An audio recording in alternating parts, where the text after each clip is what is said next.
ସକାଳୁ ମା ପୁଅ ଚାଲିଲୁ। ଆଇଁଷ ନ ଆଣିଲେ ବୁଧବାର ଓ ଶୁକ୍ରବାର ବାର ଦିଟା ସତେ ଯେମିତି ଅପୂର୍ଣ୍ଣ ହେଇଯାଏ। ଆଉ ଆଇଁଷ କିଣିବାରେ ତ ଧୁରନ୍ଧର ମୋ ବଡ଼ ପୁଅଟିଏ ଆଉ।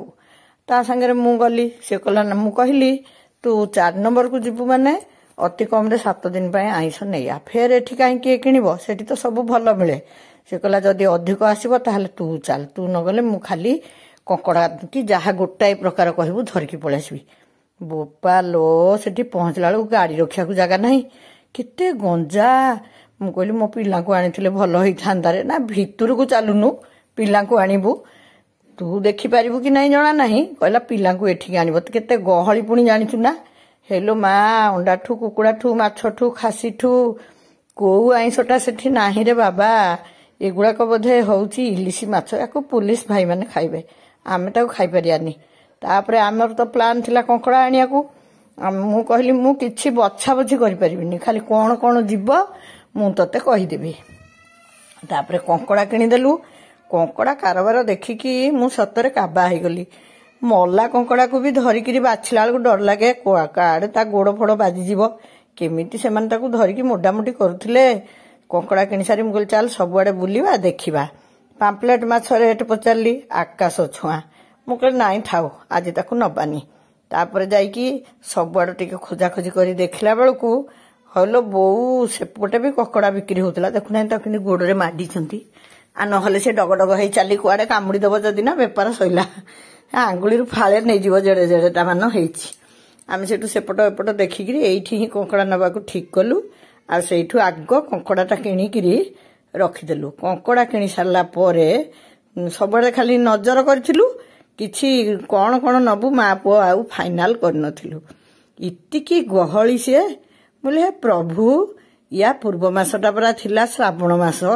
କେତେ ଭକ୍ତ ସମସ୍ତେ ଖାଲି ଶିବଙ୍କ ପାଇଁ ଏକଦମ ଭକ୍ତିରେ ବିଗଳିତ ହେଇକି ମାସ ଯାକ ଆଇଁଷ ଛାଡ଼ିଥିଲେ।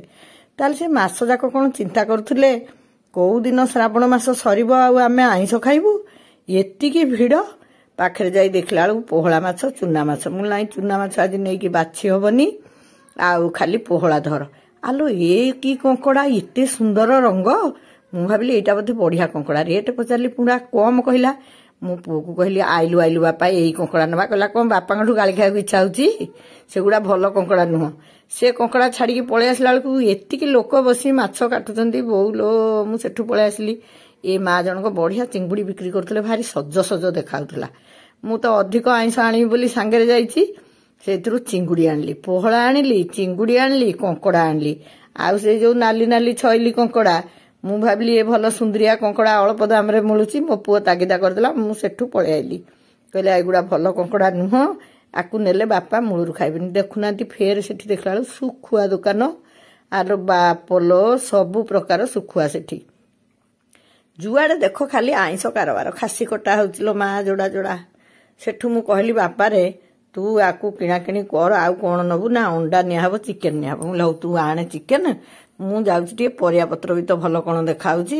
ଆଳୁ ପିଆଜ ତ ନିହାତି ଯିବ। ଅଦା ରସୁଣ ନାହିଁ ବୋଲି ବୋହୂମାନେ କହୁଥିଲେ, ମୁଁ ସେଗୁଡ଼ା ସବୁ କିଣାକିଣି କରୁଛି। ମୁଁ ସେଠୁ ଖସିକିରି ପଳାଇଲି। ସତ କଥା, ମୁଁ ବି ମଟନ ଖାଉଛି, କିନ୍ତୁ ଏମିତି ଏତେ ଆଇଁଷର ତାଣ୍ଡବ। ଗଦା ଗଦା ମାଛ କଟା ହେଉଛି, ଗୋଟା ଗୋଟା ଖାସି ଟଙ୍ଗା ହେଇଛି। ମୁଁ ସେଠୁ ପଳେଇ ଆସି ପରିବା କିଣିଲି। ପରିବା କିଣିଲା ବେଳକୁ ପୁଅ ସେଠି କିଣୁଥିଲା ଅଣ୍ଡା। ଅଣ୍ଡା କିଣିଲା ବେଳକୁ ମୁଁ ସେଠୁ ପାଖରେ ଗଲି। ମୁଁ କହିଲି ବୋପାଲୋ, 4 ନମ୍ବର ହାଟରେ ଏତେ ଭେରାଇଟି ମିଳୁଛି, ମୁଁ ଟିକେ ଦେଖେ। ମୁଁ ତ କେବେ ଆସେନି ହାଟକୁ। ଏବେ ପିଲାମାନେ ବଡ଼ ବଡ଼ ହେଲେଣି ବୋଲି ତାଙ୍କରି ସାଙ୍ଗରେ ଟିକେ ଏଣେ ତେଣେ ପଳେଇ ଯାଉଛି। ଆଉ ଏଇ ଯେଉଁ ଗଞ୍ଜା ଚୂଳବାଲା, ଏତେ ସୁନ୍ଦର ଗଞ୍ଜା। ମୁଁ କହିଲି ବାପାରେ, ଆଉ ଥରେ ପଛେ ଆଇଁଷ କିଣିବାକୁ ନହେଲା ନାହିଁ, ପିଲାଙ୍କୁ ଟିକେ ଆଣିକି ଗଞ୍ଜା ଗୁଡ଼ାକ ଦେଖେଇବା। ଆକାଶରେ ଶହ ଶହ ଶାଗୁଣା, ଆଉ ତଳେ ମାଳ ମାଳ ଲୋକ। ଆଇଁଷ ପାଇଁ କି ବାଡ଼ିଆ ବାଡ଼ି। ଆଉ ଖାଲି ଧର୍ମ ନାଁରେ ମାସେ 15 ଦିନ ଛାଡ଼ିଦେଲେ କ'ଣ ହବ? ଆଇଁଷ ଭିଡ଼ ଦେଖିଲେ ତ କାବା ଲାଗୁଛି। ଯାହା ବି ହଉ, ମୁଁ ସେଠୁ ଆଉ ବେଶୀ ସମୟ ସେଠି ରହିବୁ କାହିଁକି, କିଣାବିକା ବି ତ ସରିଲା। ସବୁ ଧରି ଧାରିକି ମା ପୁଅ ବାହାରିଲୁ। ସେତେବେଳକୁ ମୋ ଚାହା ଖିଆ ବେଳ ହେଇଗଲାଣି। ଚାହା ଟିକେ ନ ଖାଇଲେ ମୋତେ ଭଲ ଲାଗେନି। ମୁଁ ପୁଅକୁ କହିଲି ବାପା ଟିକେ ଚା ପିଇବା। ସେ କହିଲା ଟିକେ ଆଗକୁ ଚାଲ। ଭାରି ସୁନ୍ଦର ଦେଖାଯାଉଥିଲା ଭୁବନେଶ୍ୱରର ରୂପ ଭୋରୁ ଭୋରୁ, ମାନେ ଏତେବେଳକୁ 7:30 ହେଇଥିବ। ସେଠୁ ଗୋଟିଏ ଚାହା ଦୋକାନ ପାଖରେ ସେ ରଖିଲା। ତାର ତ ବହୁତ ଜାଗାରେ ଚିହ୍ନା ପରିଚିତ, ଏ ମାର୍କେଟିଂରେ କାମ କରିକି। ଗୋଟେ ବଢ଼ିଆ ଦୋକାନରେ କାଚ ଗ୍ଲାସରେ ଆଣିକି ବଢ଼ିଆ ଚାହା ମୋତେ ଦେଲା। मते काच ग्लास रे चा पीवाकू सबुठू भल लगे आ परिष्कार लगे। ए जो छोट कागज कप रे मो हाथ ताती जाए, माटी कप रे गोटे केमती अलगा प्रकार बास्ना हुए, तापर प्रत्येक थर माटी कपटा फोपाड़ी देवाकू पड़े। मु सेथुरु भाबे समस्ते जदि काच गिलास रे चा पियंदे भल हंदा। मते कप अपेक्षा भी काच ग्लास रे चा पियाकू भल लागे। मु बहुत छोट छोट काच ग्लास रखिदिली। ए छोट छुआ माल रे से कुआडे गलानी। कंकड़ा आनिकी झियो बोहू मानकू धरई दिली, जी रहिबा कथा ताकू रखा रखी करदेली। मु कहली मु आउ किछि करि परिबिनी लो मा, तमे सब कर। ये गत शुक्रवार रो कथा।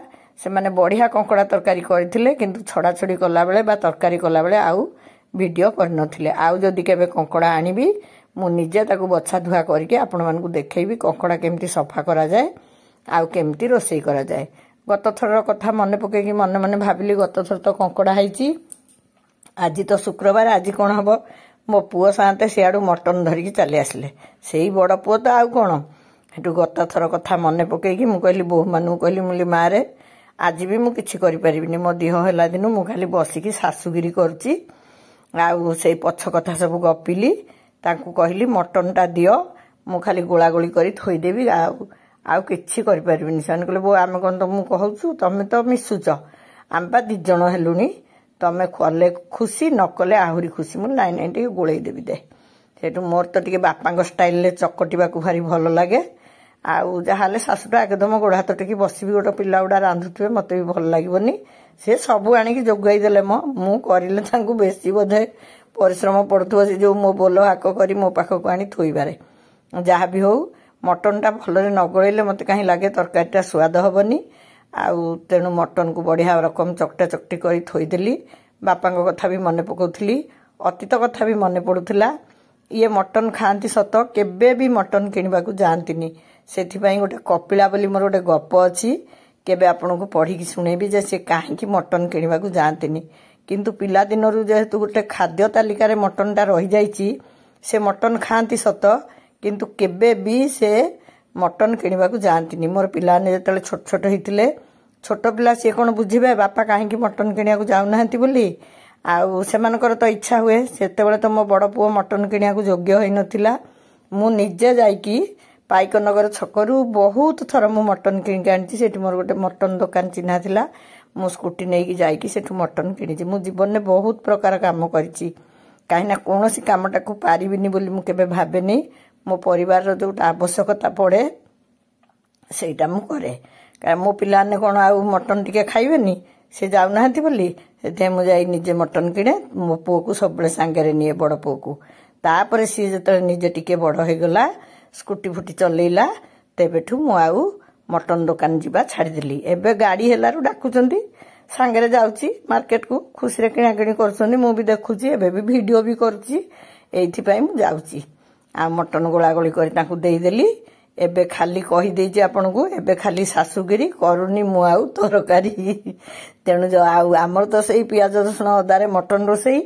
आ रोसईबा कोन देबी, किंतु खाइला बेले मु तांकू कहली अरे अरे रोसई बेलर सिना किछि फोटो उठेइलनी, तमे किंतु खाइला बेले गोटे फोटो उठाओ। से कहले बहु आमर तो 3 प्रकार तरकारी हिछि। पिलांग पई राग बिना राग तरकारी, घर पई हेछि कषा किए खाइबे, किए झोल खाइबे। तेणु आमे खाली तरकारी फोटो उठेई दउछु, आ एते प्रकार फोटो आमे उठेइबुनी। तेणु तरकारीटा बहुत सुंदर होइतिला, बहुत स्वादिष्ट होइतिला। बहु माने निजे निजे सब करके एबे पूरा दक्ष हो गलेनी। आ बढ़िया मटन रांधिथिबार मु तांकू गोटे धन्यवाद देली। बोले आज बारी रे हेछि, टिके समस्त आम तरकारीटा देखै दबा।